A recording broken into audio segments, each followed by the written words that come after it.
Imagine sitting down for a standard, carbohydrate-heavy dinner. A big plate of pasta, washed down with a sugary soda. You are completely sober, just enjoying a normal meal. But a few hours later, the room starts to spin. Your vision blurs, your speech slurs, and you can barely walk in a straight line before collapsing to the floor. This chart shows the result from a hospital blood test taken shortly after, a blood alcohol concentration of 400 milligrams per deciliter. To hit that level of intoxication, an average person would have to drink about 15 shots of whiskey. This 27-year-old patient had not consumed a single drop of alcohol. He was dangerously, legally drunk, purely from eating dinner. In most cases like this, the immediate reaction from peers and doctors is suspicion. They assume the patient is a closet drinker, hiding a severe addiction. The patient, however, lives through a daily gauntlet of physical symptoms, waking up with chronic nausea, intense dizziness, and a mental fog making holding down a job or maintaining relationships entirely impossible. Medical teams run batteries of tests, explicitly ruling out head trauma, lactic acidosis, and psychiatric conditions, yet the results offer no explanation for the intoxication. It is a terrifying reality. The patient is trapped inside a body that spontaneously poisons him, destroying his physical health and his credibility. Investigators began cross-referencing the patient's daily health logs with typical population baselines to look for statistical anomalies. This comparison shows the first outlier.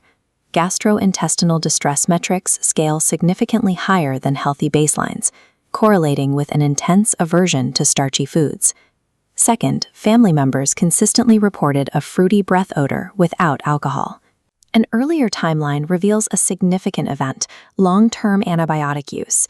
These data points, the starchy food triggers, the stomach pain, and the heavy antibiotic use, shift the focus away from a psychological profile. They point to a localized, biological crisis in the gut. This is gut dysbiosis. Extended antibiotic use operates like a biological wildfire, sweeping through the intestines and decimating the vibrant, healthy bacterial ecosystem. In a healthy person, species like Saccharomyces yeast are a tiny, restricted sliver of the microbiome, harmless passengers managed by trillions of bacteria. But in the antibiotic wasteland, there's no competition. Rogue bacteria and fungi aggressively multiply, exploding to dominate the gut. When this patient eats pasta or drinks soda, those carbohydrates travel down into a dark, oxygen-deprived environment teeming with these organisms. The overgrown microbes gorge on the sugars. Through anaerobic fermentation, they break down the carbohydrates and excrete pure ethanol directly into the bloodstream. The digestive tract has been functionally hijacked, converted into an internal distillery, producing alcohol as fast as the body can absorb it. Doctors prove the condition exists using a glucose challenge test. They give the patient a capsule of pure sugar and monitor their blood alcohol levels, looking for an immediate spike without any beverage intake.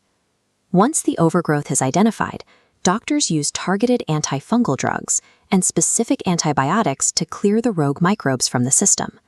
This flowchart illustrates the final step, a strict low-carb, high-protein diet.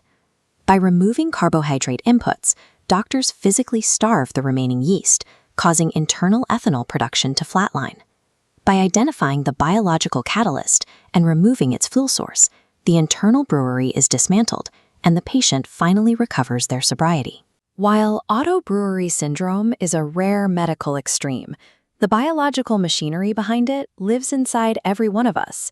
Our health and behavior are tied to the delicate balance of a trillion microscopic passengers that influence our bodies every day.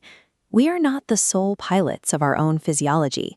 Protecting the internal ecosystem is the only way to ensure our microscopic passengers remain helpful residents rather than taking control.